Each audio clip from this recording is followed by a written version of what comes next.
देवेंद्र ने ज्वाइन नहीं की। ओके,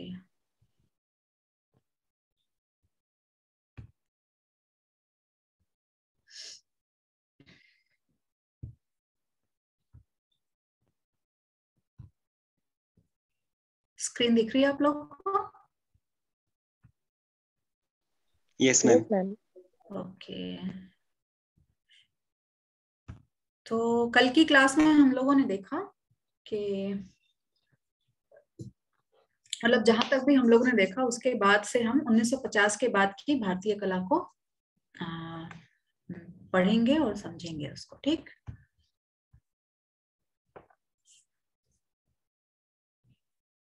कल हमने इसका जिक्र भी किया था कि 1950 के दशक में एक महत्वपूर्ण घटना हुई थी। दिल्ली और बंबई के कुछ कलाकार, 8 कलाकार थे, उन लोगों ने मिलकर एक प्रदर्शनी आयोजित की थी। उस पर प्रदर्शनी का नाम था एट पेंटर्स, और ये प्रदर्शनी Indian and eastern new society hall में न्यू दिल्ली में आयोजित की गई थी। प्रदर्शनी जो थी मुख्यतः अभिव्यंजनावादी और अमूर्तन प्रवृत्तियों की द्योतक थी, यानी कि इसमें कलाकार अभिव्यंजनावादी और जो एब्स्ट्रैक्ट की तरफ उनका झुकाव दिखाई दे रहा था।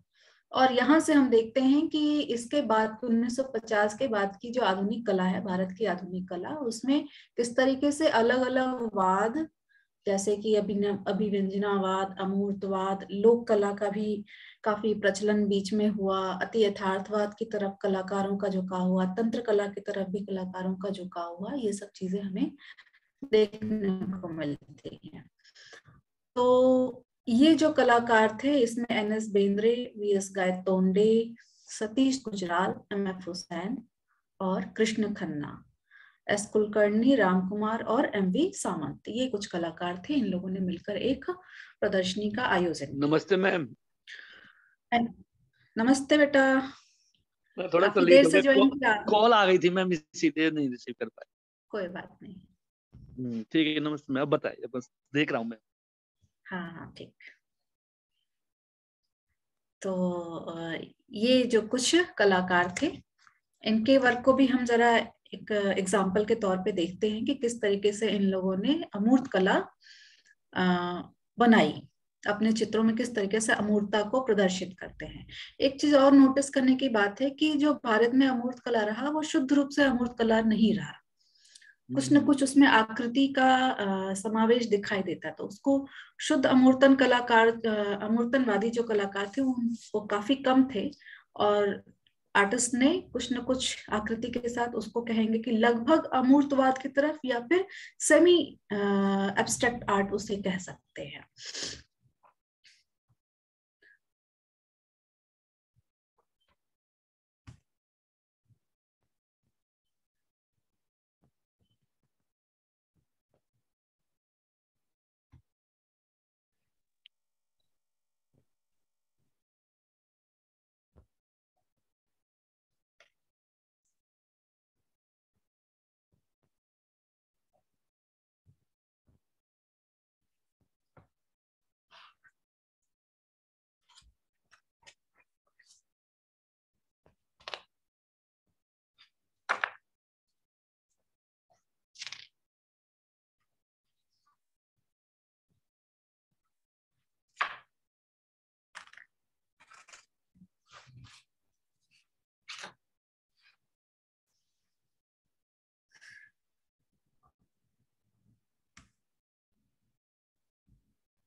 मैम आवाज नहीं आ रही।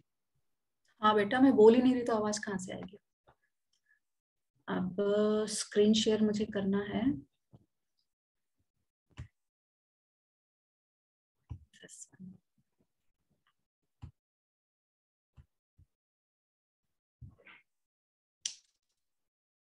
स्क्रीन में देख रहा है कुछ आप लोगों को?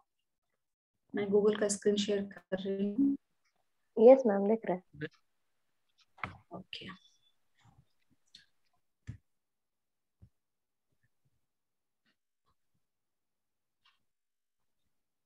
एक सेकेंड। अरे यार,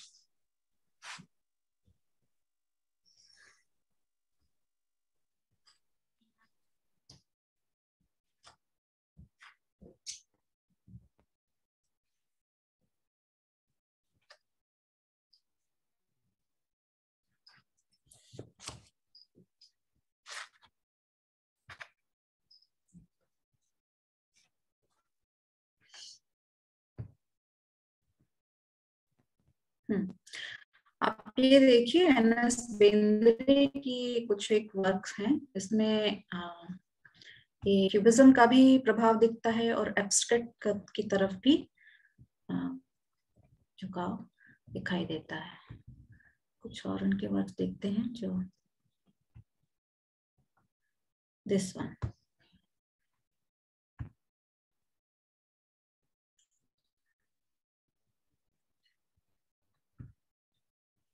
बट ये पूरी तरीके से इनके वर्क्स जो हैं एब्स्ट्रैक्ट नहीं दिखाई देते हैं। फिर नेक्स्ट जो आर्टिस्ट हैं वो कौन है? VS Gaitonde.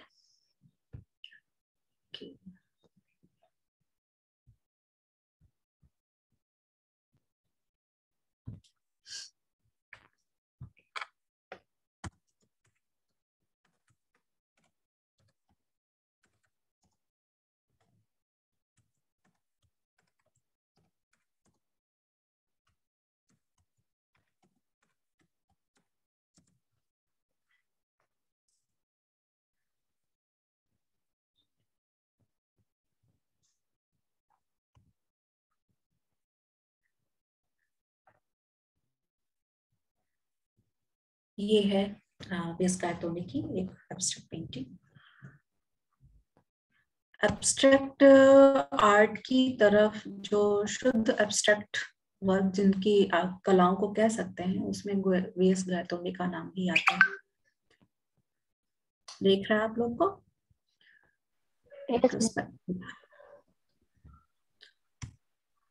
The next one is this. This is also a good work.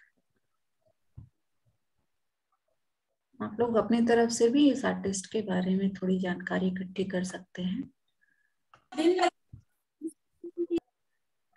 ये भी एक अच्छा वर्क है। वीएस गायतोंडे का जो कलर टेक्सचर कैच करने का जो तरीका है वो बिल्कुल अलग है, और ये गर्म रंगों को का प्रयोग करने के बाद भी रंगों में एक शांति, मतलब कूलनेस दिखाई देता है।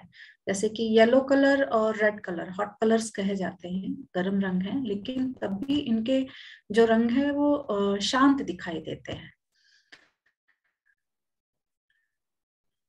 और किसी एक एक्सप्रेशन और इम्प्रेशन के लिए ये अपने वर्क को बनाते हैं। जैसे कि ये है वर्क, ये दूर का कोई लैंडस्केप वर्क जैसा आभास देता है। ये वर्क है, जैसे पानी में प्रतिबिंब दिखाई देते हैं हमें, आप देखते होंगे जब पानी को, और आसपास की वस्तुएं, पेड़ है या घास है, उसके जो प्रतिबिंब पानी के अंदर दिखाई देते हैं, उस कुछ एक्सप्रेशन दिखाई देता है। ऐसे जैसे कोई सरफेस ऑफ वाटर फैला के उसमें कलर डाल देते ना, हल्का सा जो फैल जाता है, हाँ, उस तरीके की पेंटिंग्स ऐसा मतलब क्रिएट कर रही है। हाँ, ऐसा क्रिएट करके दिखा रहे हैं। तो ये इनके वर्क का एक खासियत आप देख सकते हैं।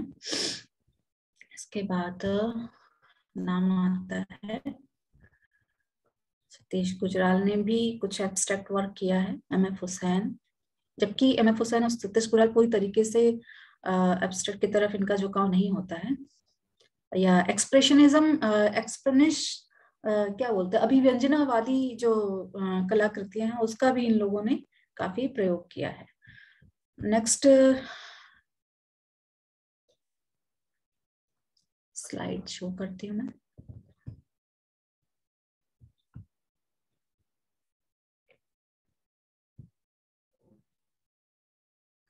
स्लाइड दिख रही है आपको? Yes ma'am. तो ये जो कलाकार हैं, जो जिन लोगों ने एग्जीबिशंस लगाई थी दिल्ली में, 8 कलाकारों ने मिलके, इनकी कलाकृतियों की विशेषता ये रही कि इन कलाकारों ने निजी अभिव्यक्ति के लिए आधुनिक शैलियों और चित्र भाषा का प्रयोग किया। जैसे कि इससे पहले 1950 के पहले या 1940 से पहले की जो कलाकृतियां थी, तो कला जगत पर आप देखेंगे 2 तरीके के प्रभाव दिखाई देते हैं। पहला प्रभाव तो ये होता है कि पुनर्जागरण आंदोलन से प्रभावित कलाकृतियां दिखाई देती हैं। दूसरा है अकादमी शैली, जो ब्रिटिश एकेडमिक स्टाइल है, उस स्टाइल का वर्क ज्यादा दिखाई देता है। फिर लोगों के रुझानों में, जब कलाकारों के रुझानों में परिवर्तन आता है, तो 40 के दशक में भी आप परिवर्तन दिखाई देते हैं। कई कलाकार दलों की स्थापना की जाती है। और अब 1950 के दशक में कलाकार पूरी तरीके से कला के क्षेत्र में स्वतंत्रता प्राप्त करना चाहते हैं। अपनी अभिव्यक्ति देने के लिए वो स्वतंत्र रहना चाहते हैं कि हम चाहे चित्र शैली के माध्यम से ले लें, माध्यम में स्वतंत्रता चाहते हैं, विषय के चुनाव में स्वतंत्रता चाहते हैं, और अपनी अभिव्यक्ति के लिए पूरी तरीके से स्वतंत्र होना चाहते हैं। तो वो अपनी निजी शैली विकसित करना चाहते हैं, अपनी पहचान बनाने के लिए। इसको आप व्यक्तिवाद के विस्तार के तौर पर भी देख सकते हैं कि अब लोगों में व्यक्तिवाद जो होता है कि खुद एक पर्सन के तौर पे देखना, और उस तरीके से अब एक व्यक्तित्व के तौर पे, एक व्यक्ति के तौर पर रिप्रेजेंट करना, अपनी एक पहचान दर्शाने के तौर पे जब कलाकृतियां बनाई जाती हैं, तो कलाकार अपनी एक निजी अभिव्यक्ति और निजी शैली विकसित करना चाहता है।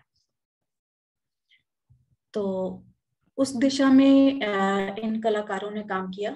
फिर इसके बाद इसके तहत अभिव्यंजनावाद, घनवाद और अमूर्तनवाद के ये करीब जाते हैं।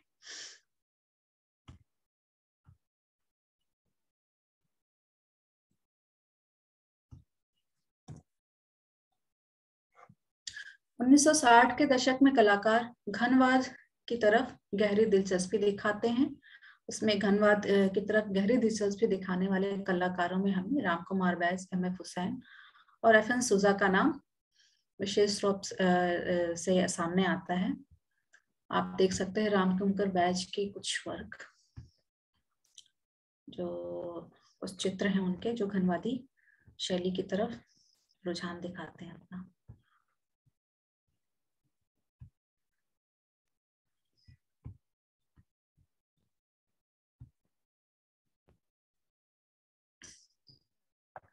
स्क्रीन दिख रही है आपको? Yes ma'am.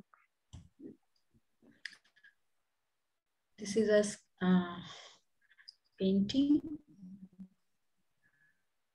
फाउंटेन इंक में बनाया है इन्होंने, जीनियस फ्रॉम बांकुरा। इस वर्क को ठीक, एक और वर्क है उनका। नेक्स्ट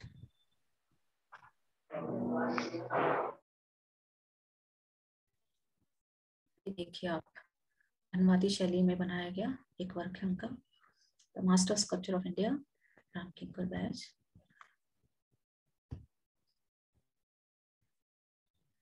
इस वर्क को भी आप घनवाद की शैली में ही रख सकते हैं।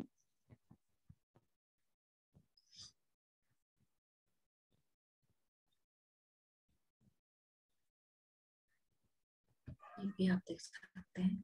विषय का चुनाव भी समकालीन है, उनके आसपास के दृश्य को ही उन्होंने दिखाया है, और चित्रण की शैली भी किसी एक परंपरा को फॉलो न करके नई शैली को जन्म देने का प्रयास किया गया है।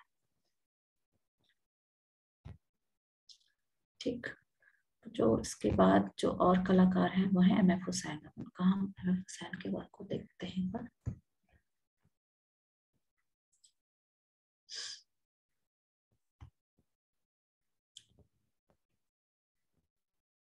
स्क्रीन दिख रही है देवेंद्र?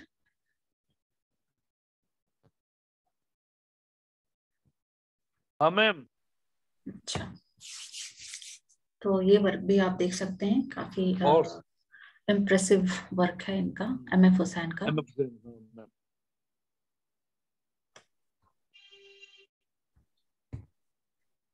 मैम इनका ज्यादातर वर्क मैम ज्योमेट्रिकल फॉर्म्स में ही क्रिएट हुआ है मैम। हाँ, ज्योमेट्रिकल फॉर्म को इन्होंने ज्यादा काफी, महत्व दिया है। हाँ, महत्व दिया है और उसको अपना निजी स्टाइल डेवलप करने में यूज किया इन्होंने। भारत का पिकासो भी कहे जाते हैं मैम ये, कि जी गगन नाथ बिल्कुल। ठाकुर को कहते हैं मैम भारत का पिकासो। गगनेन्द्र ठाकुर को हाँ पिकासो मैम, नहीं गगन कहते? नाथ ठाकुर ने भी मैम ज्योमेट्रिकल फॉर्म्स में मैडम हाँ, लेकिन जलवादी में उनको मैडम भारत का वर्क किया। पिकासो नहीं कहते हैं। हैं? उनको भारत का पिकासो नहीं कहते हैं, एम.एफ. हुसैन को कहते अच्छा, हैं। एम.एफ. हुसैन को कहते हैं ना।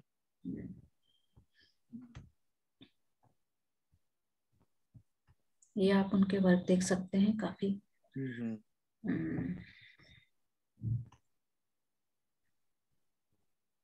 दिस वन इज,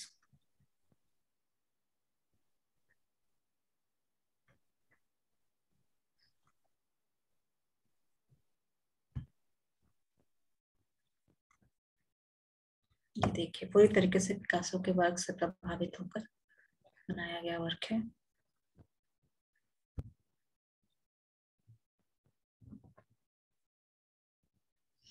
इसके बाद अब हम देखते हैं एफ.एन. सूजा का वर्क।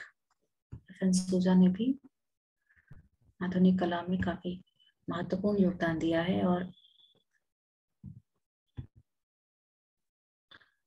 ये वर्क है, बच्चों की कला की तरह लग रहा देख है रहे हैं मैम आप इनके लोग। बहुत। हाँ, तो स्वतंत्र अभिव्यक्ति करने में और जो त्वरित गति से काम करने में, एफ.एन. सूजा क्या है, चित्र बनाने के लिए बहुत समय नहीं लेते थे और बहुत विचारशील होकर काम नहीं करते थे। जब वो भावावेश में आकर तुरंत गति से बनाया गया उनका चित्र हुआ करता था। इस वजह से इसी तरीके के एक्सप्रेशन दिखाई देते हैं आपको उनके वर्क में। मतलब स्केचिंग जो की गई है, फास्ट स्केचिंग है ना। जैसे मैडम ये लैंडस्केप है ये वाला। हाँ, ये लैंडस्केप है। इसके बाद जो वर्क, एक अच्छा उदाहरण हम देख सकते हैं उनके काम का, ये देख लीजिए। तो एक मुखाकृति है, उसको उन्होंने क्यूबिज्म स्टाइल में, क्यूबिस्ट स्टाइल में डेवलप किया हुआ है। ये भी कुछ मुखाकृतियां हैं और ये भी है, तो आप देख सकते हैं ये कुछ वर्क है आर्टिस्ट के।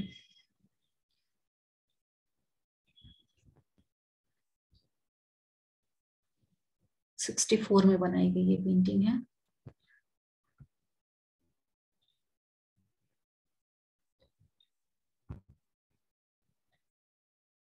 ये कब की है, सिग्नेचर वगैरह कुछ नहीं दिख रहा है, तो ये भी काफी पहले के दशक की बनाई गई होगी।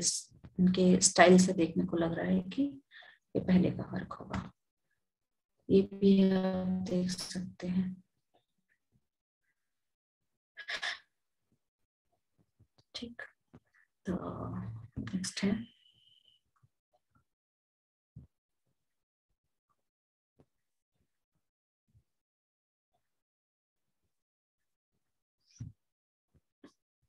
अच्छा, घनवाद के जो कलाकृतियां हैं उसमें हमें जो मुख्य विशेषताएं दिखाई देती हैं वो है विरूपण यानी डिस्टॉर्शन, और ट्विस्टिंग ऑब्जेक्ट्स, और संपूर्ण के बजाय अंशों का प्रयोग या सुपर इम्पोजिशन। ठीक, ये कुछ विशेषताएं हैं जो हमें घनवाद की शैलियों में दिखाई देता है। अब इन विशेषताओं को जरा हम अच्छे से देखते हैं। जैसे कि एफ.एन. सूजा के वर्क में हमें इसका अच्छा उदाहरण मिल जाएगा कि इन्होंने किस तरीके से ट्विस्टेड फॉर्म का यूज किया है और डिस्टॉर्शन का यूज किया है। अच्छा, इसको भी देखते हैं। अगर आप देख सकते हैं इस आकृति को एकदम सिंपल तरीके से भी उकेरा जा सकता था, लेकिन इसको काफी उन्होंने ट्विस्टेड फॉर्म में ऐंठन दिखाया गया है आकृतियों के निर्माण में। यहाँ भी आप देख सकते हैं।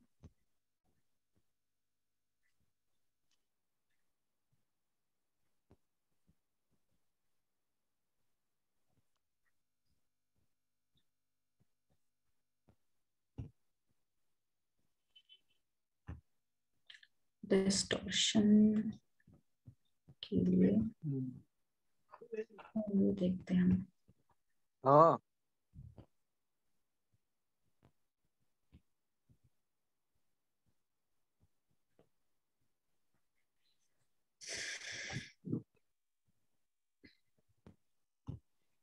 जैसे ये एक आर्ट वर्क है रामकिंकर बैज का, ठीक। इसमें जो भी आकृति बनाई है ऐसा लग रहा है जैसे ये किसी पक्षी की आकृति होगी। आपको किसकी लग रही है?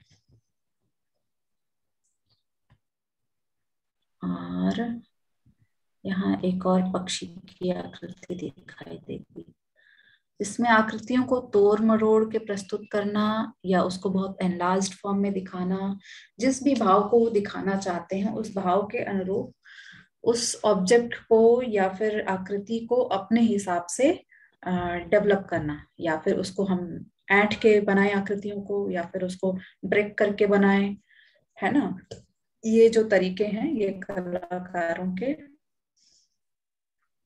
घनवाद के अंतर्गत प्रयोग किए गए। और दूसरा है कि जब कोई इसी का उदाहरण अगर लेते हैं, इसी पेंटिंग का उदाहरण, तो इसमें क्या है, मतलब किसी चित्र को पूरा दृश्य जब बनाया जाता है तो पूरा दृश्य न बना करके एक छोटे हिस्से को, दृश्य के एक छोटे हिस्से को लिया जाता है और उसको पूरा घनवाद मतलब वर्गों में और कोणों में उसको आकृतियों को बनाने का प्रयास किया जाता है।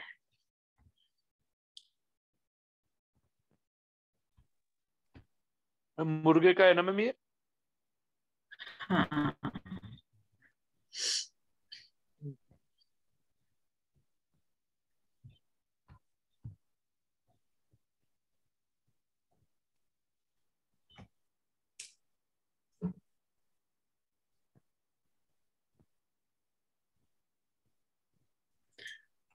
अब जो है 1960।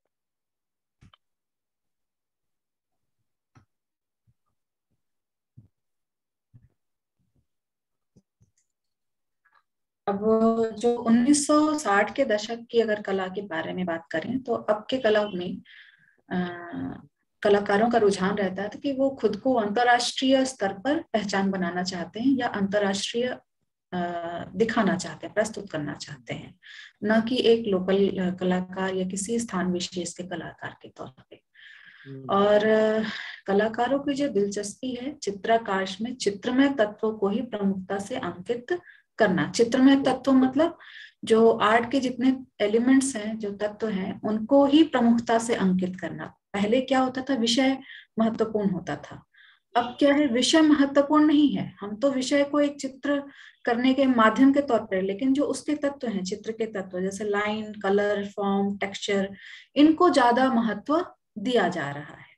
और ये उसी विचारधारा के तहत किया जा रहा है जिसमें कहा जाता है कि कला कला के लिए, यानी आर्ट फॉर आर्ट सेक। ये जनता के लिए ना होके अब सिर्फ और सिर्फ कलाकार और कला के लिए हो गया। कलाकार खुद की आत्मिक संतुष्टि के लिए और खुद के सृजन की जो एक भूख होती है उसको कंप्लीट करने के लिए सिर्फ और सिर्फ आर्ट एलिमेंट्स को ही फोकस करके सृजन करने लगे। विषय वस्तु अब गौड़ हो गई, सब्जेक्ट महत्वपूर्ण नहीं हो गया, नहीं रह गया। ठीक,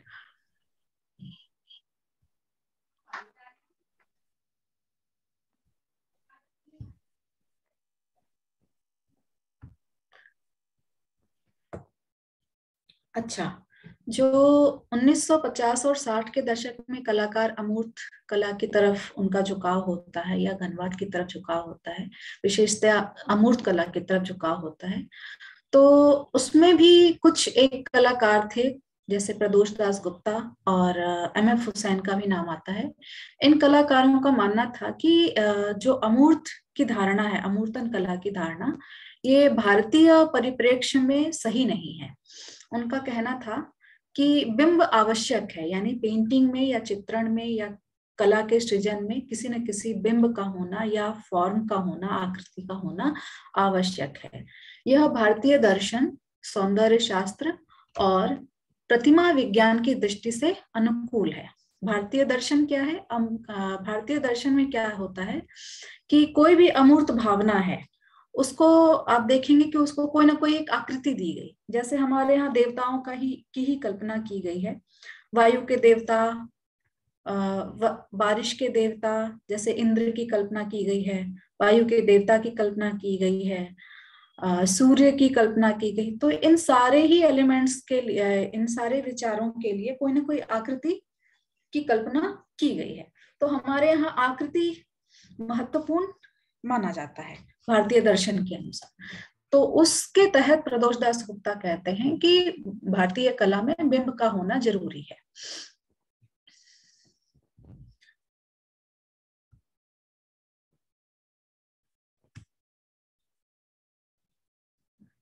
परंतु उनके ही समकालीन जो अन्य कलाकार थे, जो युवा पीढ़ी के कलाकार थे, उनका ये मानना था, वो प्रदोष दास गुप्ता के विचारों से सहमत नहीं थे। वे अभिव्यक्ति की स्वतंत्रता को, मतलब ऐसी संकुचित विचारधारा को वो अभिव्यक्ति की स्वतंत्रता के विरुद्ध मानते थे। और उन्होंने प्रतिमा यानी विंग के चित्रांकन को त्याग कर शुद्ध या लगभग अमूर्तन की मानकों के लिए चुना। मतलब अपने चित्रों में या तो शुद्ध रूप से अमूर्तन, जैसे V.S. गायतोंडे की चित्र देखते हैं, या फिर कुछ कलाकार जो लगभग अमूर्तन की तरफ झुकाव जिनका दिखाई देता है, वैसे चित्र बनाते हैं ये कलाकार।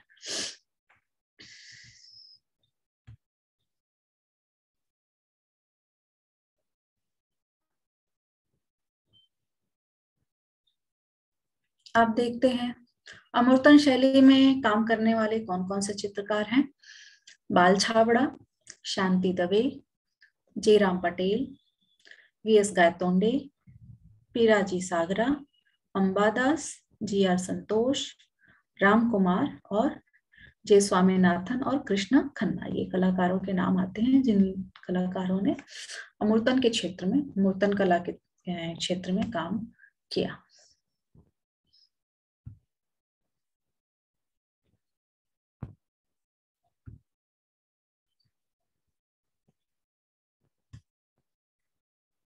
जैसे बाल छाबड़ा का ही वर्क देख लें।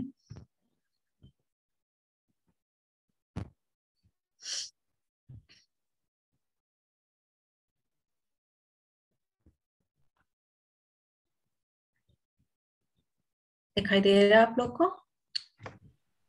Yes ma'am.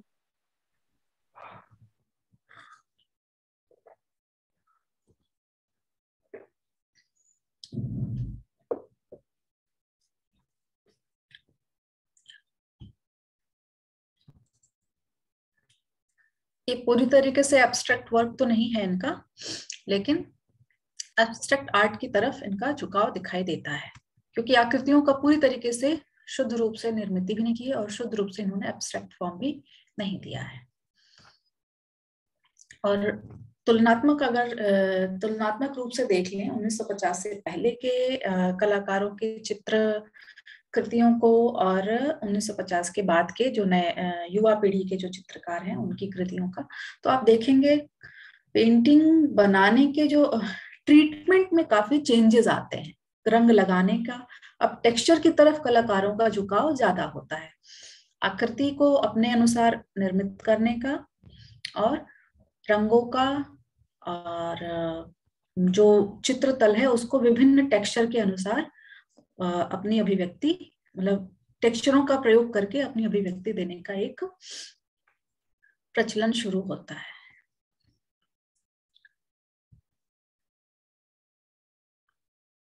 और भी वर्क है आर्टिस्ट के, this one is also.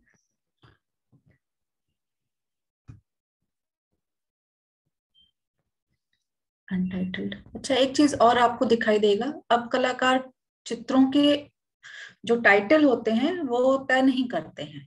Untitled work आपको ज्यादा दिखाई देगा।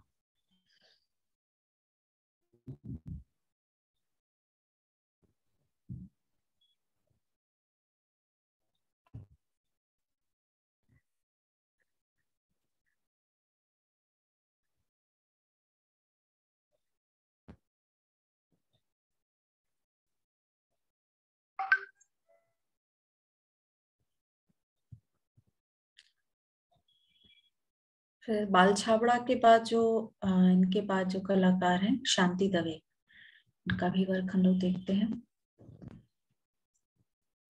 शांति दवे, ये अमूर्त कला की तरफ ज्यादा इनका झुकाव दिखाई दे रहा है। जैसे गायतोंडे के वर्क हमें देखने को मिलते हैं। स्क्रीन दिख रही है आप लोगों को? ये देखिए, दिसंबर 5, 2018, शांति दवे। ये किसी ऑक्शन की में प्रयोग की गई इनकी पेंटिंग है, क्योंकि लॉट शो कर रहा है यहाँ पर, लॉट 28। काफी अच्छा है। रंगों का प्रयोग भी बहुत ही, रंग संगति इनकी काफी सुंदर है, अच्छी है। This one is also, इसमें फिगर्स तो हैं बट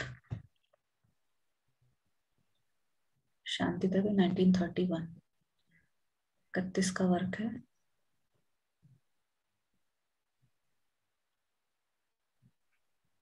अनटाइटल्ड वर्क है ये।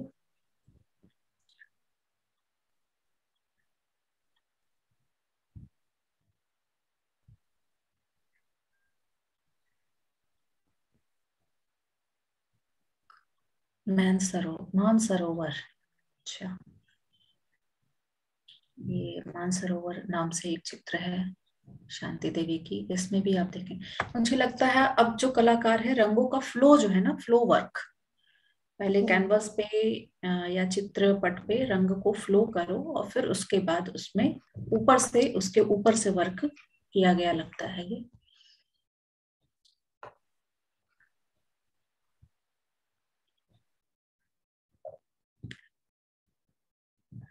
एब्स्ट्रैक्ट, ये भी एक एब्स्ट्रैक्ट वर्क है।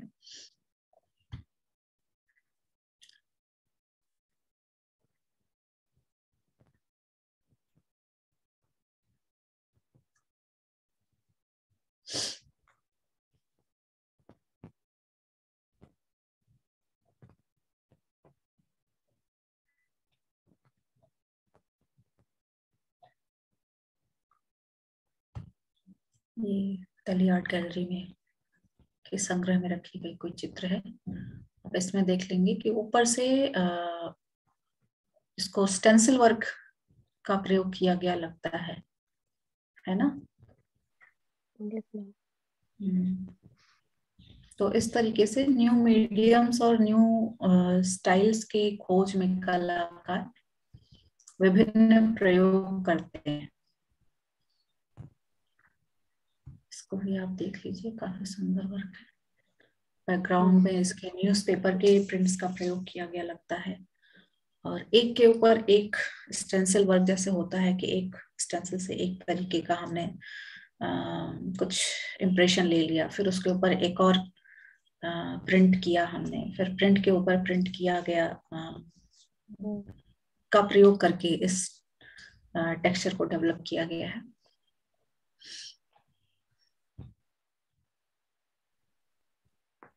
तो ये एक तरीका है इनका। शांति देवी के वर्क को देखा हमने। फिर उसके बाद है जयराम पटेल का नाम आता है। जयराम पटेल, इनका भी काम काफी सुंदर है और अलग ही शैली है इनके चित्रों की। तो जली हुई लकड़ी पर काम करते हैं ना? हाँ, लेकिन उनके चित्रों में भी उसका ही आपको प्रभाव उसी का इफेक्ट आता है। उसी एक्सप्रेशंस को आप देख सकते हैं यहाँ पर।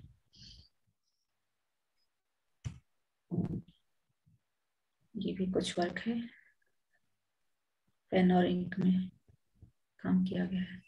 ये किरण नाडार म्यूजियम के संग्रह में है ये चित्र।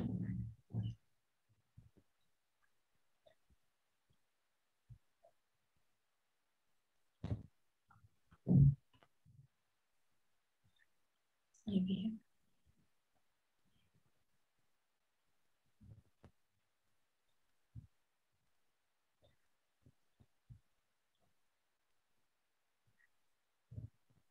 तो आप इनके वर्क को भी देख सकते हैं कि इन्होंने अमूर्त कलाकृतियों का निर्माण किया है।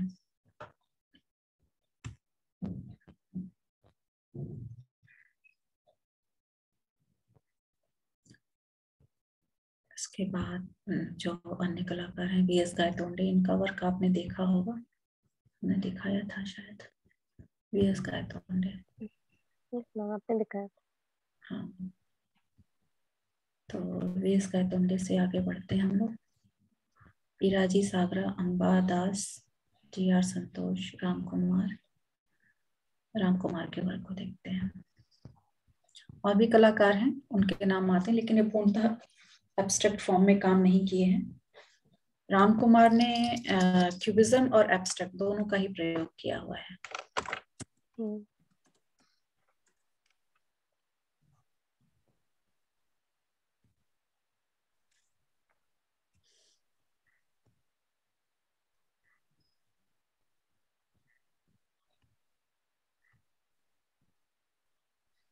आप देख सकते हैं यहाँ पर आर्किटेक्चरल एब्स्ट्रैक्ट वर्क बनाया गया है, बट इसमें जो फॉर्म्स लिए गए हैं वो क्यूबिस्ट फॉर्म है, ये पूर्णतः एब्स्ट्रैक्ट नहीं है।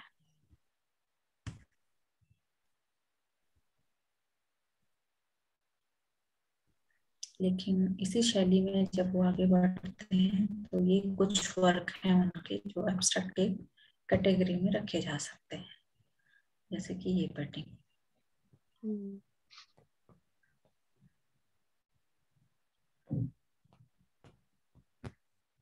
दिस वन,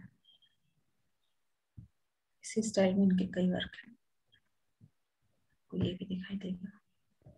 राम कुमार का वर्क, लैंडस्केप को ही इन्होंने नाइफ के पैचेस के थ्रू डेवलप किया है।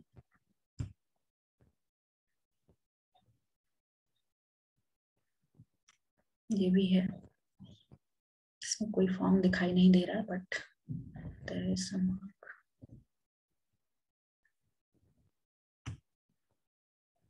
इसे भी आप ले सकते हैं।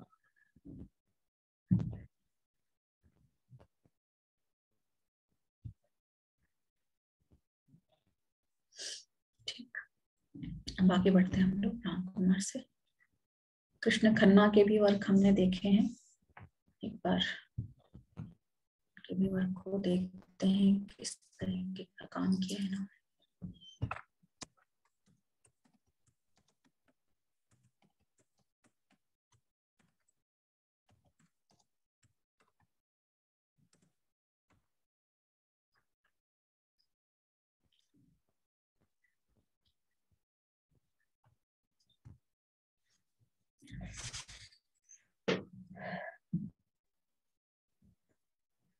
ये है सिटीस्केप बनाया है उन्होंने,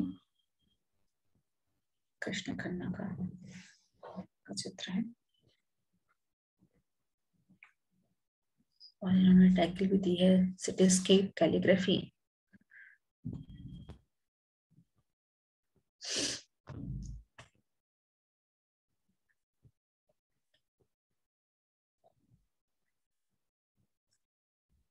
ये भी उनकी अपने एक स्टाइल का वर्क है, जिसमें इन्होंने सरफेस पे टेक्सचर भी यूज किया है, और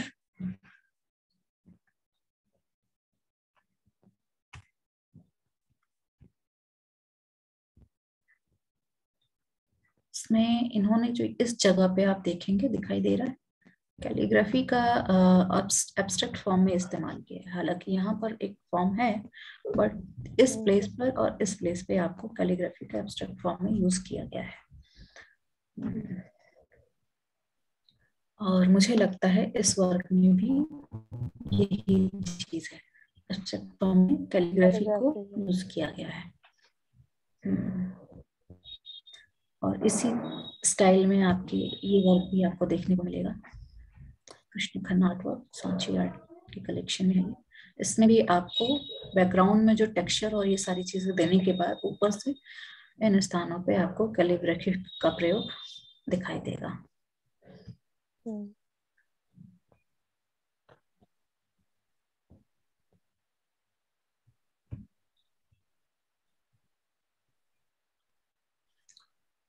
ये भी उनका एक नेक्स्ट एब्स्ट्रैक्ट वर्क है। तो ये एक अलग स्टाइल डेवलप करने की दिशा में उन्होंने एब्स्ट्रैक्ट कैलीग्राफी को इस्तेमाल किया है।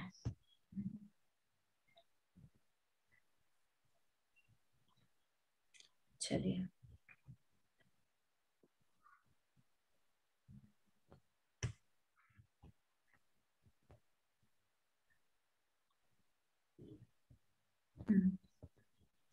आगे बढ़ते हैं। जय स्वामीनाथन का वर्क तो आप लोगों ने देखा ही होगा, काफी अच्छे से याद होगा सभी लोगों को। Yes ma'am. Yes ma'am.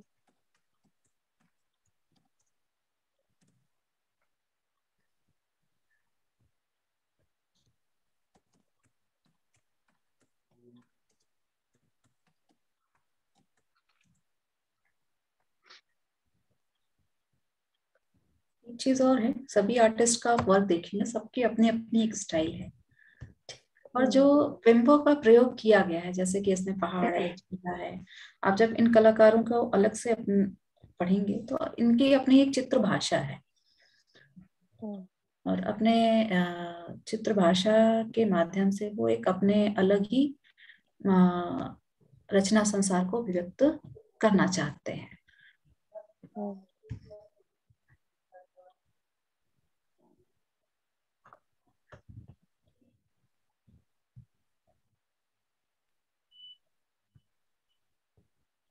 लेकिन फिर भी ये पूर्णतः एब्स्ट्रैक्ट वर्क नहीं है, सेमी एब्स्ट्रैक्ट की कैटेगरी में रखी जाएगी इनके चित्रों को, क्योंकि पहाड़, चिड़िया, पेड़, अब ये किसी न किसी फॉर्म के ही रूप है।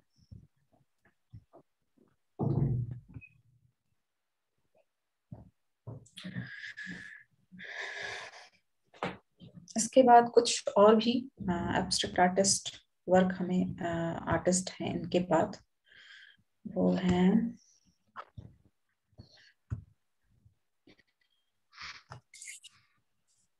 सूर्य प्रकाश, आनंद मोहन नायक, भानु शाह, ओम प्रकाश, नरेंद्र पटेल, हिम्मत शाह का नाम काफी फेमस है, बलबीर कट्ट। इन्हें भी एब्स्ट्रैक्ट फॉर्म में ये अपनी मूर्तियों का वो करते थे, पत्थर की। राघव कनेरिया, पिल्लू पोच खानवाला, देवीर वाला। ठीक, तो अब हम जरा इन कलाकारों के भी वर्क को देखते हैं कि ये किस तरीके के एब्स्ट्रैक्ट फॉर्म को डेवलप किए हैं। सबसे पहले हम हिम्मत शाह के वर्क को देखेंगे।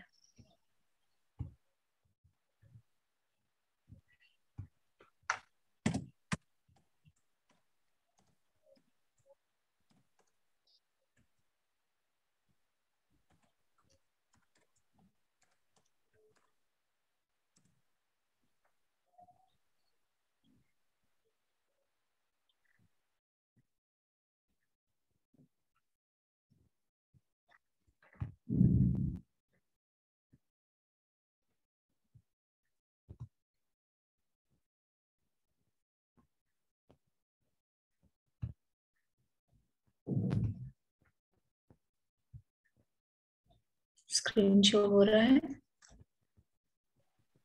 Yes ma'am. आप ये देख लीजिए, कुछ कलाकार जो चित्रों में एब्स्ट्रैक्ट पेंटिंग्स डेवलप किए थे, वैसे ही कुछ मूर्तिकार भी थे भारत में, जिन्होंने मूर्ति अपने आप में चूंकि एब्स्ट्रैक्ट नहीं हो सकती ऐसा हम अज्यूम करते हैं, लेकिन वो एब्स्ट्रैक्ट भावों को प्रदर्शित करने के लिए कुछ इस तरीके का गठन करते हैं जिससे सीधे सीधे किसी आकृति का बोध ना हो, बट वो एब्स्ट्रैक्ट जो है वो अपने प्रदर्शित कर सके। जैसे इसमें कोई आकृति नहीं है, कोई मानवाकृति नहीं है, ना ये घर है ना कुछ है, लेकिन इन्होंने उस मिट्टी के ही ढांचे को इस तरीके से तोड़ मरोड़ के प्रस्तुत किया है कि एक भाव दिखाई देता है। तो उस दिशा में भी कुछ कलाकारों ने काम किया है।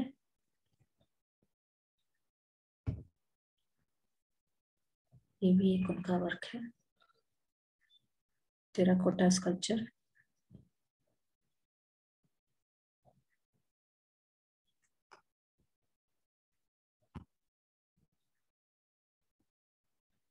ये किरण नाडार म्यूजियम में संग्रह में है वर्क। सीधे सीधे तरीके से ये मुखाकृति नहीं लग रही है, लेकिन मुखाकृति जैसी भी लग रही है और नहीं भी लग रही है ना। तो इस तरीके का वर्क कुछ मूर्तिकारों ने डेवलप किया है।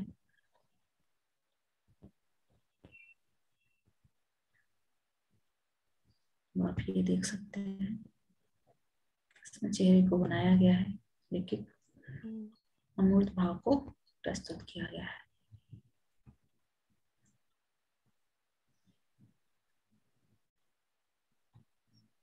फिर बलबीर कट्टे का नाम आता है।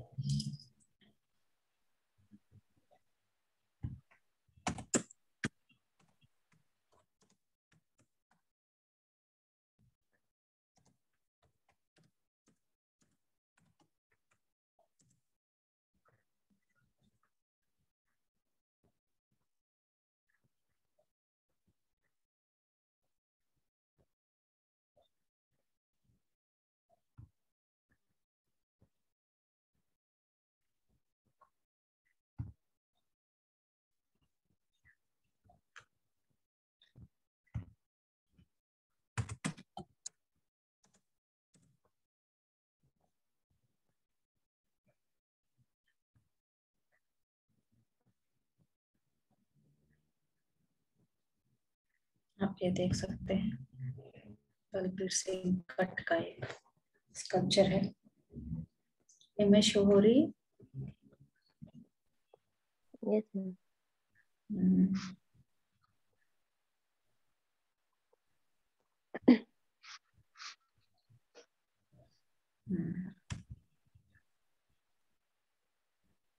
ये National Gallery of Modern Art के संग्रह में है ये स्कल्पचर। स्टोन में वर्क है ये और एब्स्ट्रैक्ट वर्क की कैटेगरी में इसे हम रख सकते हैं।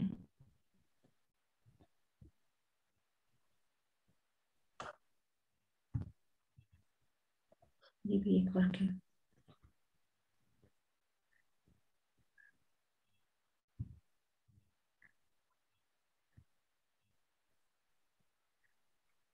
ठीक, जो नेक्स्ट है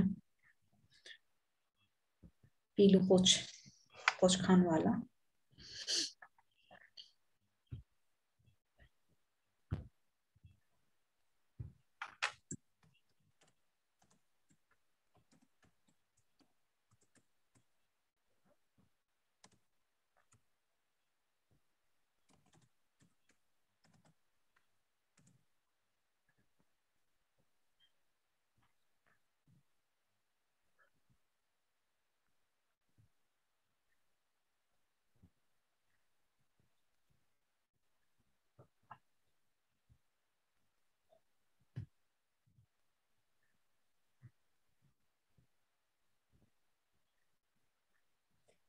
वर्क भी आप देख सकते हैं पीलू पोच खान वाला का।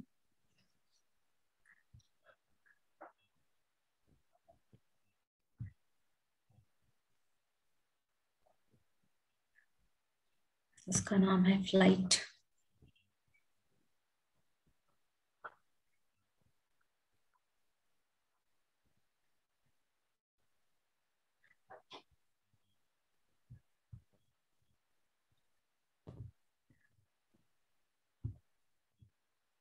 ये उनकी कोई ड्राइंग दिख रही है, किस तरीके से वो ड्राइंग्स करते थे, और इस ड्राइंग का ही रूपांतरण उनके स्कल्पचर्स में भी दिखाई देता है, जैसे कि इस वर्क को आप देख सकते हैं।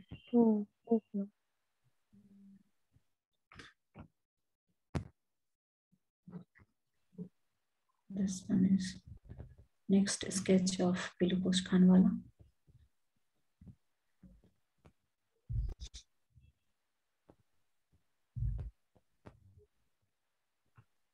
ये उनके कुछ स्केचेस है जिसका रूपांतरण उनके स्कल्पचर में भी दिखाई देता है।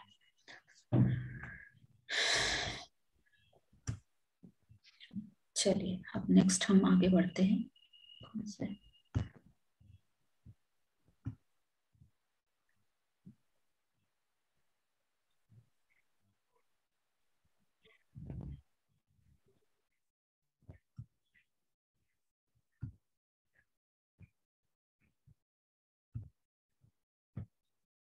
स्लाइड शो हो रहा होगा आप लोग को।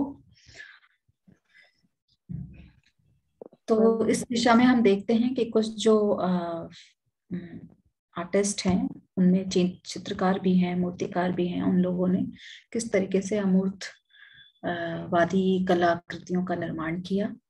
और उसके बाद एक बात सामने आती है कि एम.एफ. हुसैन और प्रदोष दास गुप्ता जैसे कुछ कलाकार थे जिन्होंने बिंब प्रधान चित्रों के निर्माण में या कलाकृतियों के निर्माण के मूल्य पर टिके रहे, अपने मूल्यों पर टिके रहे कि बिंब प्रधान कला होनी चाहिए, अमूर्तवादी कला भारतीय परिवेश के अनुरूप नहीं है। लेकिन इन कलाकारों ने भी कहीं कहीं पर, जैसे कि आपको घनवादी कला में दिखेगा कि डिस्टॉर्शन का प्रयोग किया गया है, इन कलाकारों ने भी डिस्टॉर्शन का प्रयोग किया है। परंतु बाद में शुद्ध अमूर्तन में कलाकारों की दिलचस्पी बहुत दिनों तक नहीं बनी रही। मतलब अब कलाकारों के मनोवृत्ति और उनकी मनोभावों में परिवर्तन दिखाई देता है।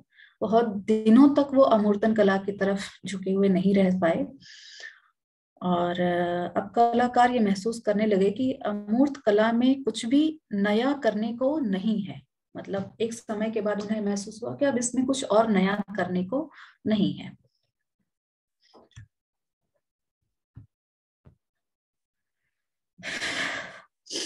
तो अब इसी चीज को अगर हम देखें तो 20वीं शताब्दी के युग में का जो युग बोध था वो भावावेश में जो उसकी कुछ विशेषताएं हैं, भावावेश है, खुलापन है, लचीलापन है, ये सभी विशेषताएं दिखाई देती हैं कि 1950 के बाद के या 20वीं शताब्दी के पूरे युग को अगर हम देखते हैं तो इसमें बहुत सारे कला के परिदृश्यों में, कलाकृतियों के निर्माण में, कलाकारों के मनोदशा में बहुत परिवर्तन दिखाई देता है। कुछ कलाकार हैं भावावेश को महत्व देते हैं, उसमें खुलेपन से कलाकारों की जो प्रवृत्ति होती है वो खुलेपन की है, लचीलेपन की है, ये सारी चीजें आपको दिखाई देंगी। अब एक समय के बाद कुछ कलाकार जो होते हैं, कुछ कलाकारों का वर्ग होता है, उनका ये भारतीय दर्शन की तरफ झुकाव और संस्कृति की ओर झुकाव होता है। तो जब भारतीय दर्शन और संस्कृति की तरफ झुकाव होता है और साथ ही साथ वो आधुनिक बने रहना चाहते हैं बजाय परंपरावादी के, तो इसके तहत उनका झुकाव होता है तंत्र कला की ओर। तंत्र की तरफ वो देखते हैं कि यहाँ पर एब्स्ट्रैक्ट बने रहने का भी काफी स्कोप है और न्यू मीडियम में, मतलब नए अभिव्यक्ति के माध्यम की खोज के तहत भी ये उनके अनुकूल दिखाई देता है। ठीक,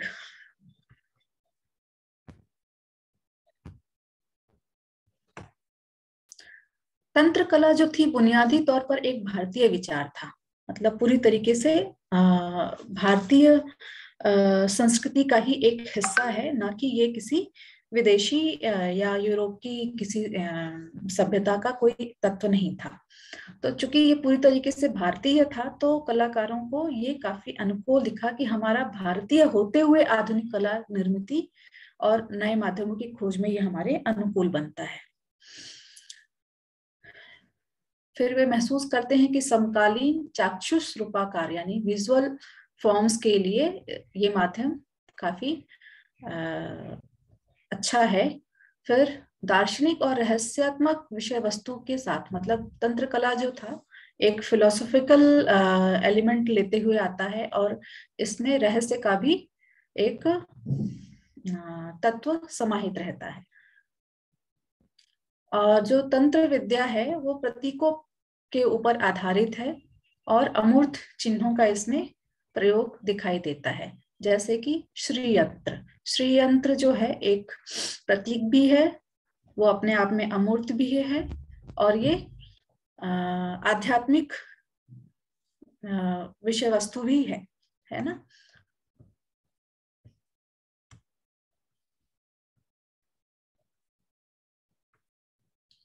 ऐसे जो हम ज्यामितीय रूपाकारों से प्रेरित होकर सृजन करने वाले जो कलाकार सामने आते हैं वे हैं बिरेंडे, जी.आर. संतोष, ओम प्रकाश, मिहिरवान ममतानी, प्रफुल्ल मोहंती, मोहक। इन कलाकारों ने मोहक चटक रंगों में अमूर्तन लेकिन प्रतीकात्मक सृजन किए।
इनमें से जो कलाकार थे, प्रत्येक कलाकार ने अपने काम के कुछ मानक बनाए थे और उन पर बड़े अनुशासित तरीके से इन कलाकारों ने काम किया। इस तरह की ज्यामितिक अमूर्त कला वस्तुतः अमूर्त अभिव्यंजनावाद के प्रति एक तरह का विद्रोह थी। यानी इससे पहले जो एक कला का जो वाद चला था, अभिव्यंजनावाद, उसके प्रति कलाकारों का विद्रोह था और वो भारतीय होने के प्रति उनका झुकाव ज्यादा था। इस कला में चित्र धरातल की तरफ फिर से वापसी हुई और रंग और पैटर्न की आकारिक व्यवस्था द्वारा रूपाकारों को फिर से तलाशा गया।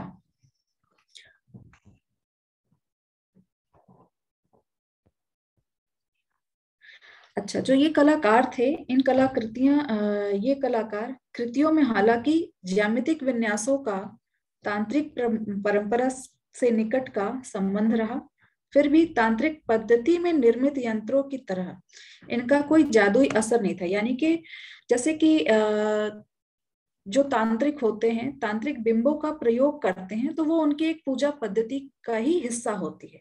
चूंकि ये कलाकार स्वयं में तांत्रिक नहीं थे, इस वजह से ये सिर्फ एक उनके अभिव्यक्ति का नया माध्यम मात्र रहा और इन्होंने जो तांत्रिक के जो ज्यामितीय आकृतियां हैं, तांत्रिक विद्या के या तंत्र विद्या के, उसको अपनी व्यक्तिगत चेतना के अनुसार निर्मित किया, बजाय इसके गहनतम स्तरों को समझने के।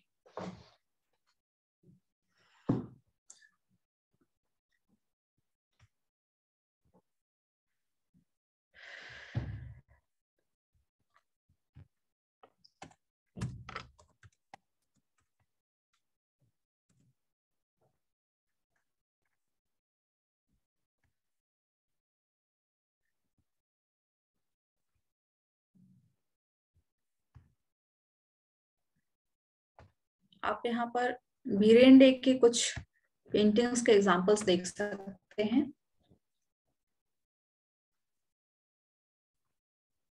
दिख रहा है? Yes sir. इस तरीके से ज्यामितीय आकृतियों को अपने तरीके से इन लोगों ने निर्मित किया। ये कोई किसी पूजा पद्धति का हिस्सा नहीं था और इसके माध्यम से वो किसी विशेष आध्यात्मिक विचार को प्रस्तुत नहीं कर रहे हैं, वो अपने एक व्यक्तिगत विचार को प्रस्तुत कर रहे हैं इन ज्यामितीय आकृतियों के माध्यम से।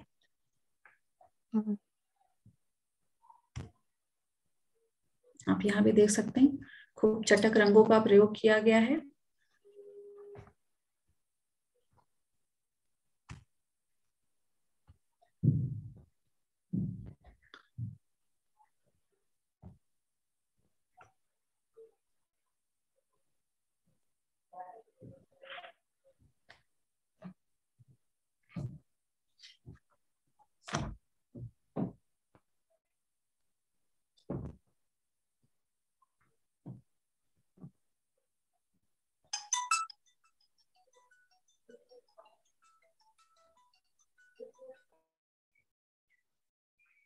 हेलो,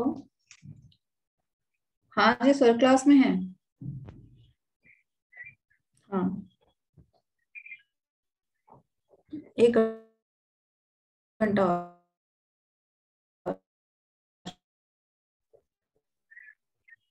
हाँ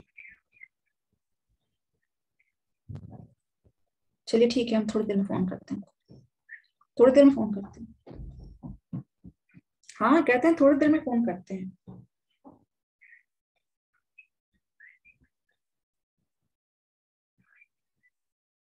अरे 2.5 फीट ज्यादा है।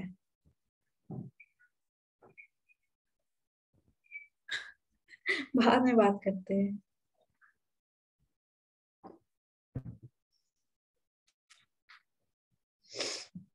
हम्म।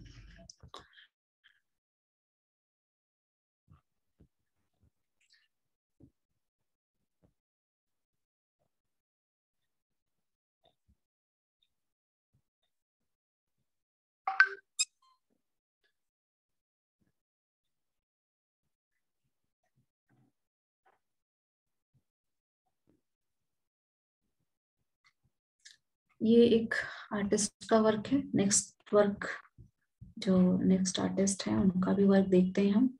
जी.आर. संतोष, मोस्ट फेमस आर्टिस्ट, जो तांत्रिक कला में काम किया है उन्होंने। जी.आर. संतोष।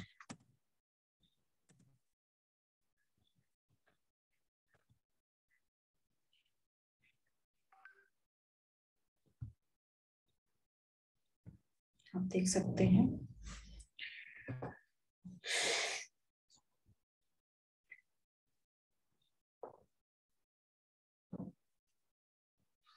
तंत्र के रूपाकारों को इन कलाकारों ने प्रयोग किया। जैसे यहाँ पर श्री यंत्र से मिलती जुलती आकृति का निर्माण करना। यहाँ पर आपको दिखेगा कि कमल, या जो कमल दल होता है उसका प्रयोग किया गया है। यहाँ पर भी एक चित्र है उनका, जिसमें इसी तरीके का कमल दल से संबंधित आकृतियों का निर्माण किया गया है।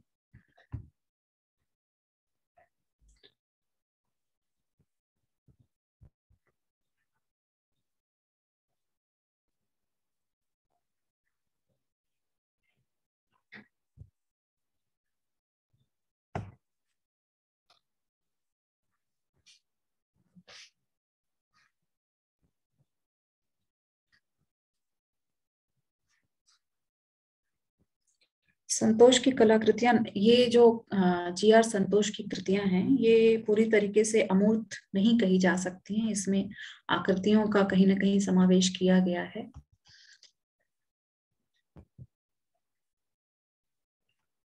और ना ही इसमें पूरी तरीके से सादृश्य मूलकता दिखाई देती है। जैसे कि ये आकृति है, यहाँ पर ये आदमी के सिर के जैसा आकार है, लेकिन पूरी तरीके से सिर भी नहीं बनाया गया है। तो पूरी तरीके से सादृश्य मूलकता भी नहीं है, पूरी तरीके से ये अमूर्त भी नहीं है। इसको हम सेमी एब्स्ट्रैक्ट आर्ट की कैटेगरी में रख सकते हैं। और इन सभी आकृतियों का एक प्रतीकात्मक अर्थ निकलता है। जैसे कि प्रकृति है, प्रकृति की सृजन की शक्ति है। इस तरीके, हाँ, इस तरीके के तत्वों को उन्होंने दिखाना चाहा है।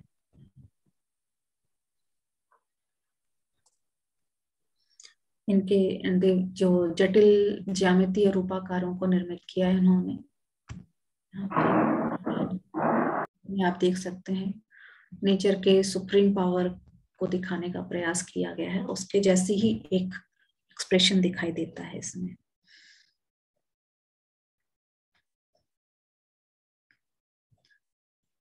तो जो तंत्र विधा में काम करने वाले जो कलाकार हैं, इनके अपने अपने व्यक्तिगत निजी अंतर्दृष्टि है, इनकी अपना एक विजन है, जिसको उन्होंने प्रतीकात्मक रूप में ज्यामितीय रूपाकारों में व्यक्त करने का प्रयास किया है।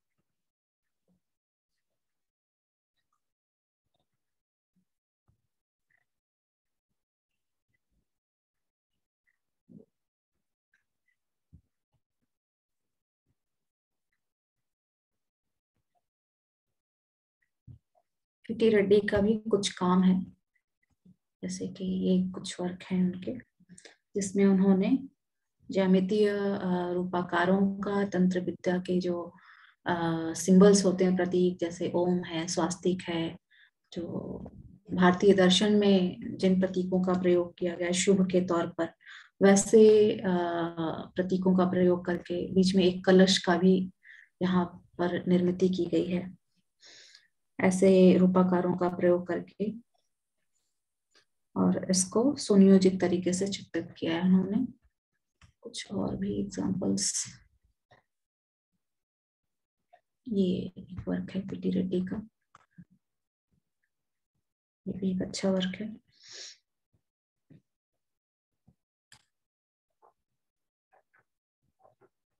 ये पूरी तरीके से अमूर्त की श्रेणी में नहीं है और पूरी तरीके से आप इसको तंत्र भी नहीं कह सकते हैं।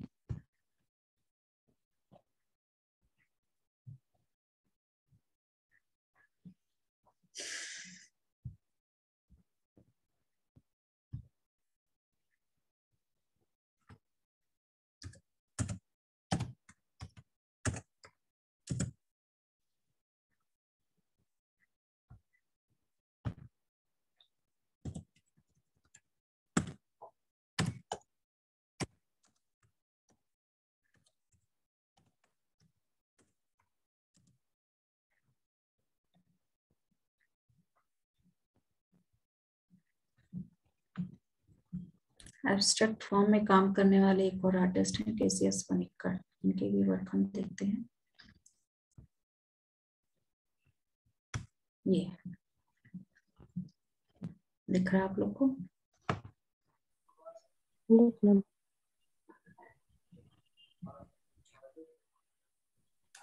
इसमें भी इन्होंने तंत्र विद्या के यंत्रों का प्रयोग किया है और उसके जो तंत्र विद्या की जो कैलीग्राफी होती है उसको यूज किया है इन्होंने।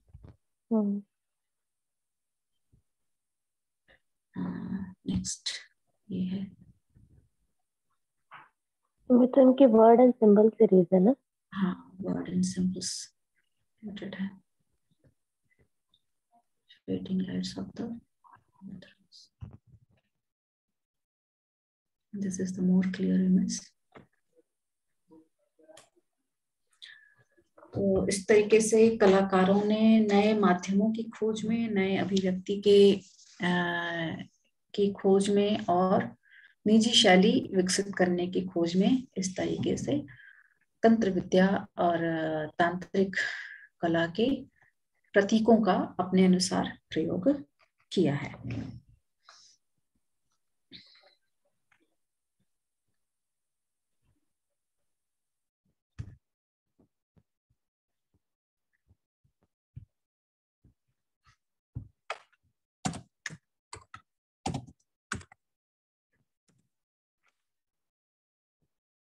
वीरेंद्र का तो हम लोगों ने देख ही लिया है, वीरेंद्र का वर्क।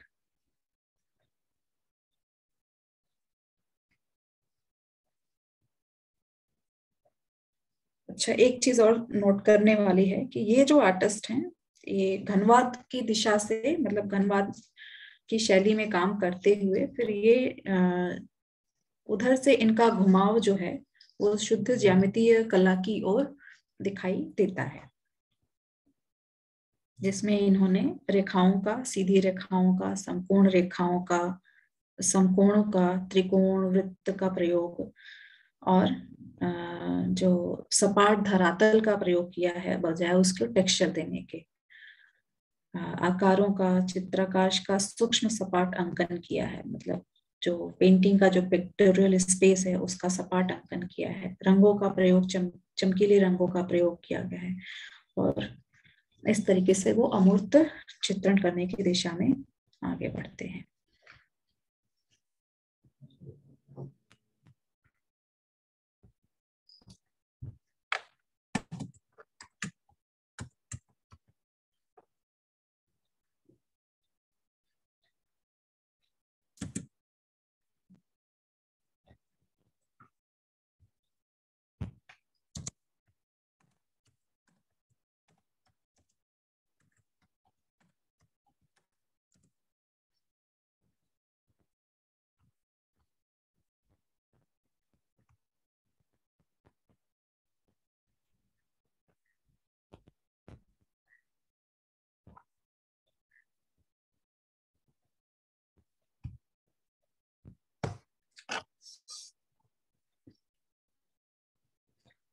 अच्छा, हरिदासन।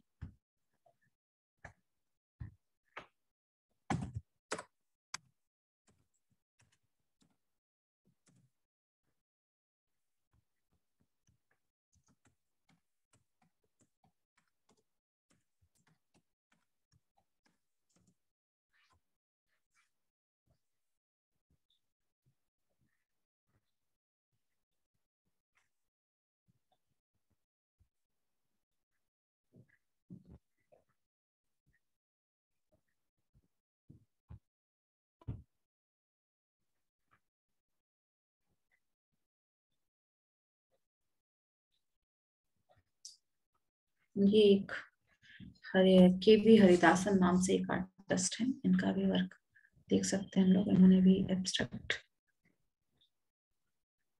आर्ट के फील्ड में काम किया है। क्योंकि ये साइड थोड़ी प्रॉपर काम नहीं कर रही है तो मैं इसको ज्यादा दिखा नहीं पाऊंगी, है ना। चलिए अब आगे बढ़ते हैं हम लोग।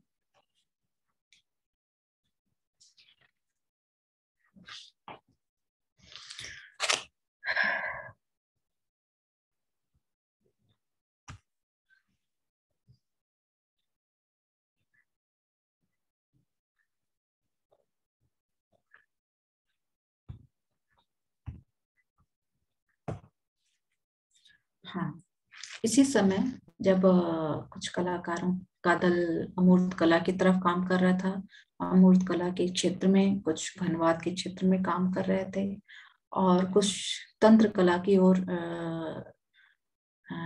मुड़ गए और उस दिशा में कार्य करने लगे।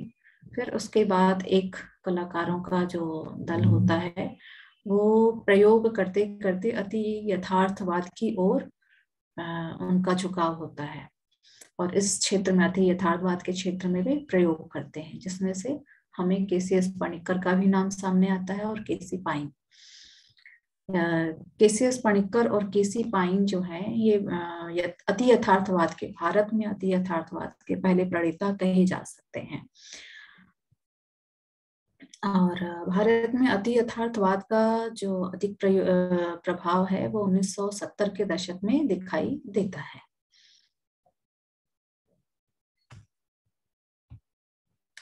अब ये कुछ अति यथार्थवादी कलाकार हैं: जसवंत सिंह, सुल्तान अली, अनिल करंजई, ईश्वर सागरा, जे स्वामीनाथन, परमजीत सिंह, गुलाम शेख, गणेश पाइन, जी.एस. वासुदेव, जोगेन चौधरी, विकास भट्टाचार्य, पिराजी सागरा, ए. रामचंद्रन।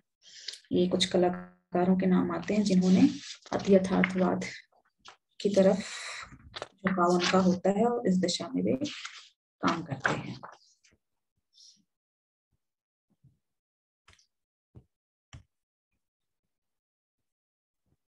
लेकिन जो पाश्चात्य देशों में अति यथार्थवाद का जो रूप दिखाई देता है उस रूप से अलग भारत में अति यथार्थवाद का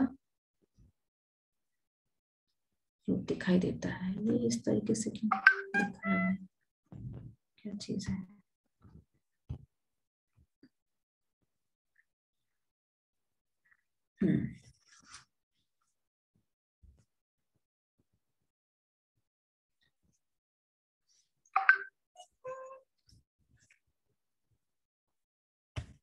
1980 के दशक में फिर कलाकारों का झुकाव भारत की लोक कला की तरफ होता है, क्योंकि पाश्चात्य देशों में भी हमने देखा है कि जो कलाकार हैं घनवाद के क्षेत्र में काम कर रहे हैं या कला के अन्य वादों के क्षेत्र में काम कर रहे थे, वो कहीं ना कहीं जनजातीय कला, लोक कला और पूरब की कलाओं के जो आध्यात्मिक तत्व हैं, दर्शन के जो तत्व हैं, उससे प्रभावित होकर अपने कलाओं का सृजन कर रहे थे।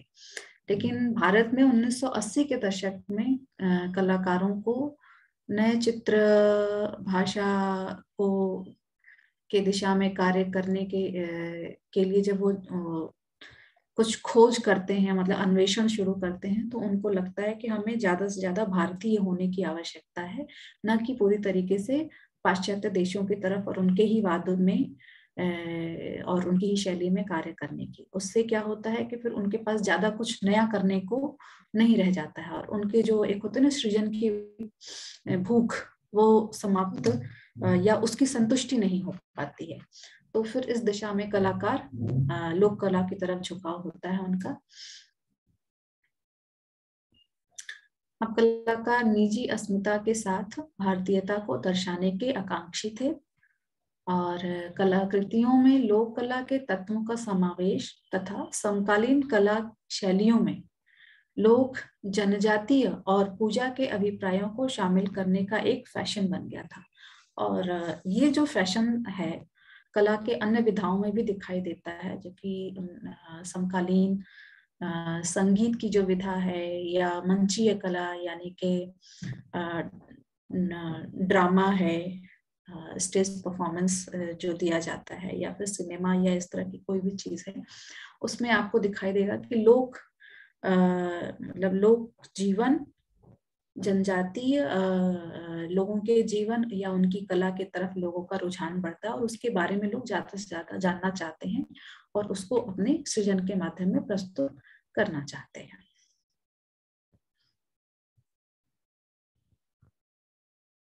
अब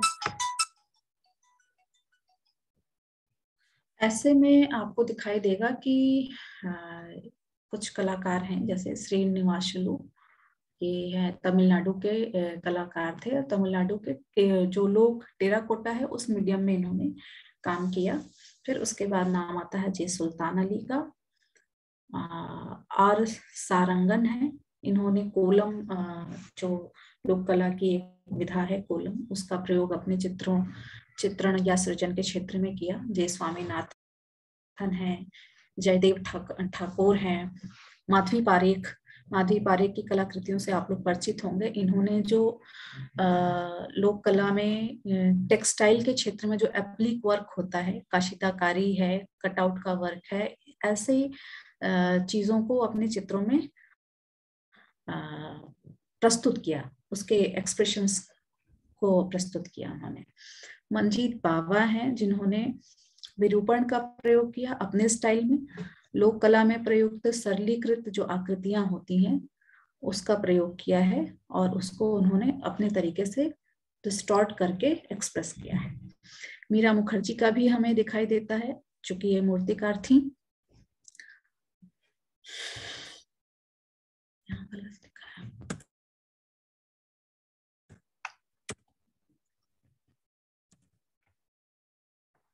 जो भारतीय मूर्ति शिल्प की जो तरीका है, या जनजातियों के बीच में जो मूर्ति शिल्प का एक तरीका इस्तेमाल किया जाता है, लॉस्ट वैक्स प्रोसेस, उसका इन्होंने प्रयोग किया। फिर जानकी राम है, इन्होंने तांबे और धातु की झलाई का जो तरीका है, भारतीय तकनीक है, उसको भी इन्होंने अपने चित्रों में प्रयोग किया है। के.जी. सुब्रमण्यम के भी कलाकृतियों हम देखते थे, टेराकोटा का इन्होंने प्रयोग किया हुआ है।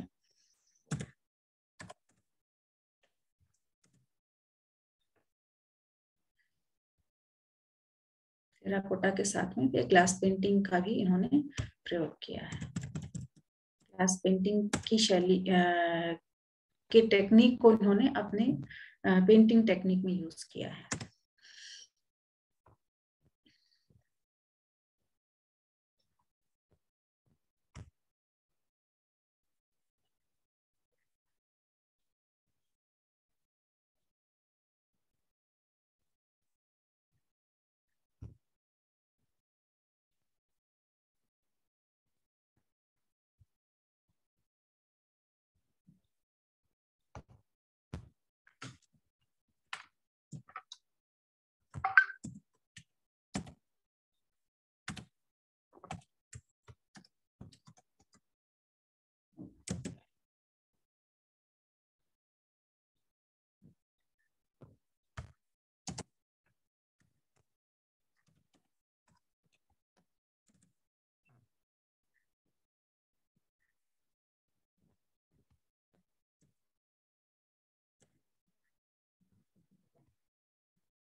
फिर जे सुल्तान अली, ये एक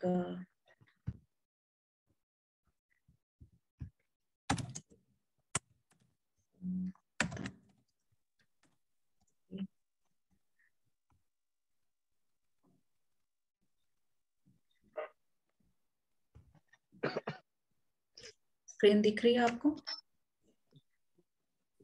यस मैम। कौन सी वाली दिख रही है? Ma'am Google. ये चित्र वाली। आप देख सकते हैं, ये अच्छा वर्क है।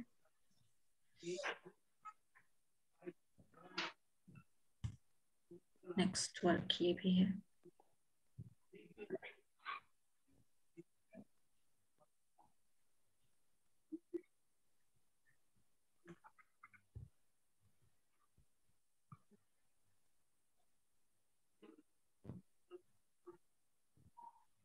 फोक एलिमेंट्स को यूज करके इन्होंने,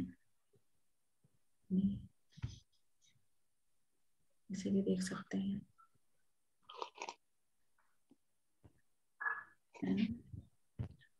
फिर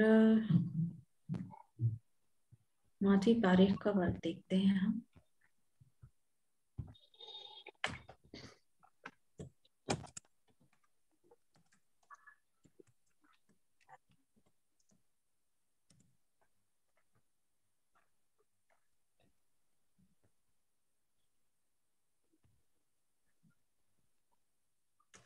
इस तरीके से ये इनका एक वर्क है।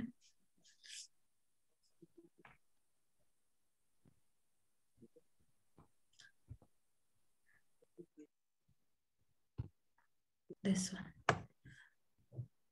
ये इन्होंने बिल्कुल ही जो लोक कला के जो तत्व हैं, जिसमें कि आप बहुत ही क्लासिकल वे में आकृतियों का सृजन नहीं किया जाता है, बहुत ही जैसा दिखता है वैसा ही चित्रण न करके बहुत ही सहज भाव में सरल आकृतियों का निर्माण किया जाता है। और इन्होंने जो रंगों का चयन और आकृतियों को चित्रतल पे बनाने का जो इनका तरीका है, क्योंकि कई बार क्या होता है, कंपोजिशन के रूल्स को फॉलो करते हैं तो हम लोग एक जगह चित्रों को बनाते हैं, इन्होंने जगह जगह पर आकृतियों को बिखरा हुआ बनाया है।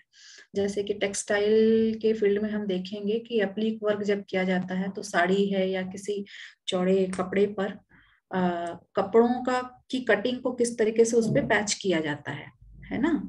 तो उस तरीके का प्रभाव इनकी आकृतियों में, इनके चित्रों के सृजन में हमें दिखाई देता है।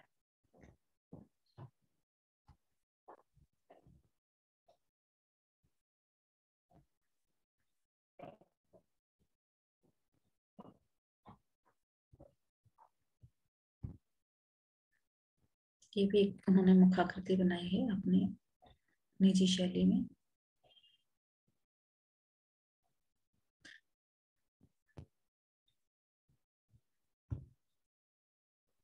आप देखिए, इसमें इन्होंने बिंदुओं का प्रयोग किया है।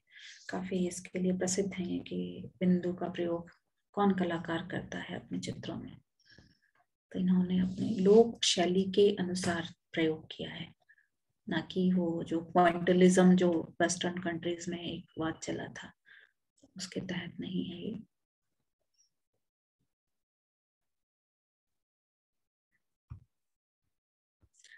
फिर माधवी पारेख के बाद आप मंजीत बावा का वर्क भी देख सकते हैं।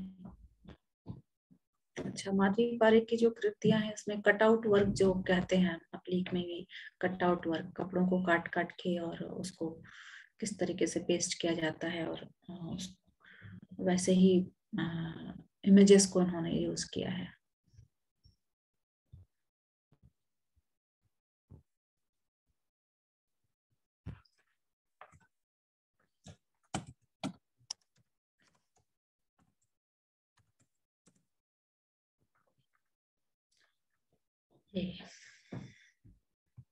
मंजीत बावा, छटक रंगों का प्रयोग है, आकृतियों का सरलीकरण भी आप देख सकते हैं उनके अपने निजी शैली में।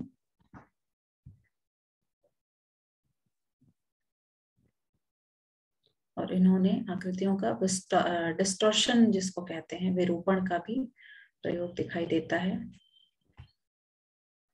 और विरूपण के साथ ही कहीं भी उनकी आकृतियों के निर्माण में विरूपता नहीं आई है, मतलब जैसे कि सूजा का वर्क देखते हैं, उन्होंने भी डिस्टॉर्शन का यूज किया है, लेकिन वो एक होता है ना कि उसका जो एक्सप्रेशन है उनके एक्सप्रेशन में और मंजीत बावा की आकृतियों के डिस्टॉर्शन में और उसके एक्सप्रेशन में हमें काफी अंतर दिखाई देता है।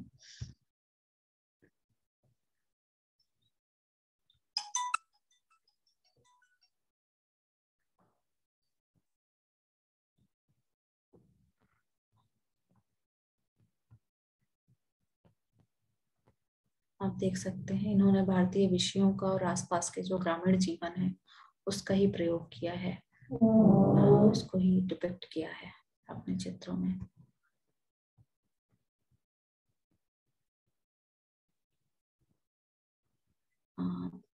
इसको देख सकते हैं, डिस्टॉर्शन का बहुत ही सुंदर प्रयोग किया है इन्होंने इस चित्र के निर्माण में। आकृति को देख सकते हैं आप, 4 हाथ वाला मानव आकृति है और जानवर के पैरों के निर्माण में आप देख सकते हैं कितना सुंदर प्रयोग है उनका।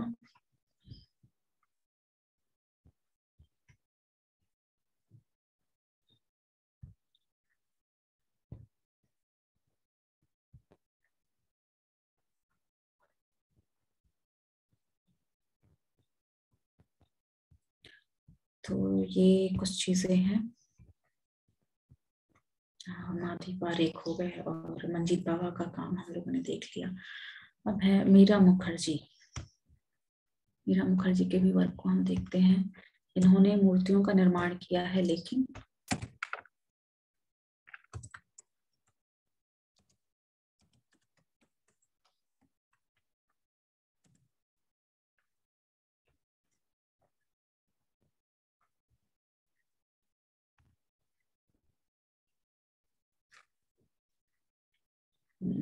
मूर्तियों का निर्माण किया है, लेकिन आसपास के लोक जीवन को ही इन्होंने अपने विषयों के तौर पे चुना है। जैसे कि ये जो बेंत के पंखे होते हैं उसको बनाने, बेंत के पंखे लिए यहाँ पर एक मानव आकृति निर्मित की गई है।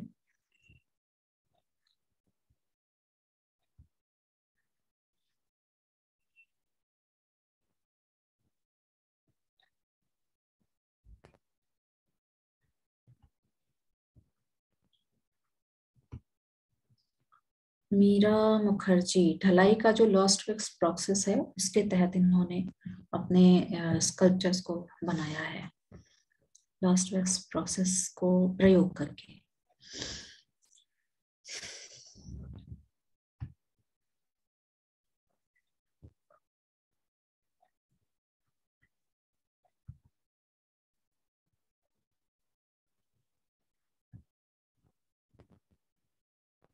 आप ये भी देख सकते हैं, काफी अच्छा वर्क है इनका।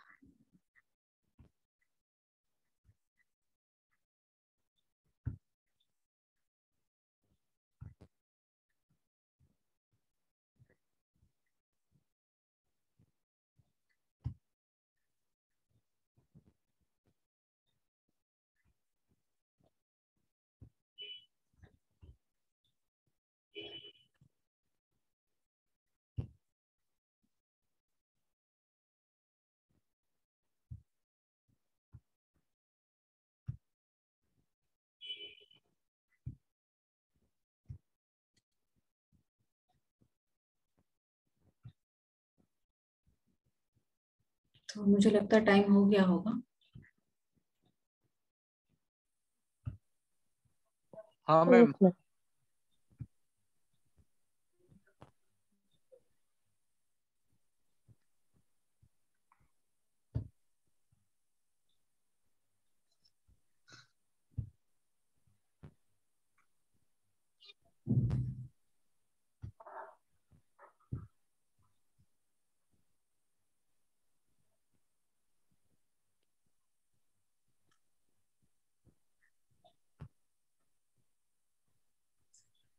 तो मैं क्लास को यहीं एंड करती हूँ। आप लोग मैम। हाँ बोलिए।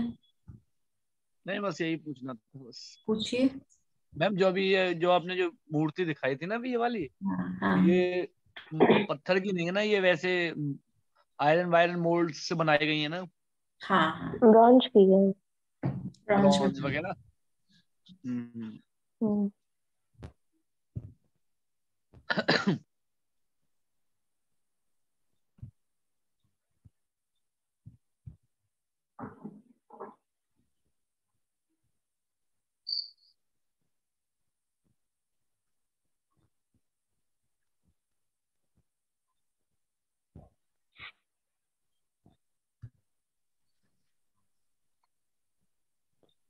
ठीक है मैम फिर। ठीक है बेटा, क्लास क्लोज करते हैं यहीं पर। हाँ और चूंकि नमस्ते मुझे मैम। मालूम नहीं, समझ नहीं आ रहा है कि इसको क्लोज कैसे करना है, तो इसलिए मैं ढूंढ रही हूँ। आप लोग लीव कर, है ना?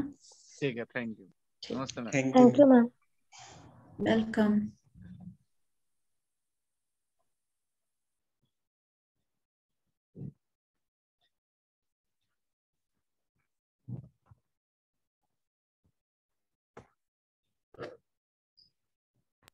ओके वर्षा जी, फिर मुलाकात होती है। Thank you sir. ओके।